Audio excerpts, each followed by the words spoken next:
पूर्वतन विधायक और गंजाम जिलार विजु जनता दल सभापति श्री विक्रम पंडा को आज आम साक्षात करने आसीलु सहित साक्षात है सहित द्विपद कथा भी हेलु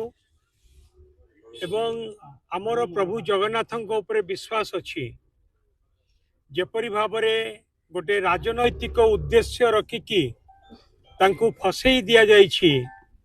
गोटे षड्यंत्र करिकी प्रभु जगन्नाथ आमर विश्वास निश्चित भाव में सत्यर जय हब एवं खूब शीघ्र से मुकुलिबे आमर न्यायिक व्यवस्था उपरे संपूर्ण भाव में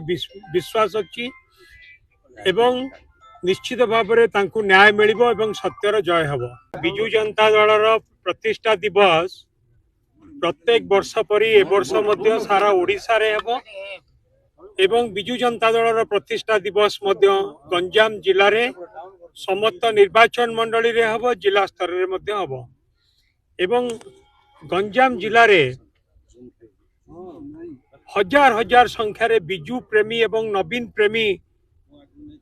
समस्त संग्रामी भाई माने अछंती नेतृवृंद अछंती सेमानक नेतृत्व रे मिलित सहयोग रे विजु जनता दलर कार्यक्रम गंजाम जिले रे चालू रहिबो। सांगठनिक कार्यक्रम विक्रम बाबू सभापतित्व रे जो जो कार्यक्रम जिले में हवा कथा से समस्त कार्यक्रम चालू रहिबो। नवीन जिला को आसिया नहीं किछि सूचना वर्तमान पर्यंत कौन से कार्यक्रम नहीं जेतेबेले कार्यक्रम हम आपण तो सब नवीन लोक आपण निश्चित आगे जानवे।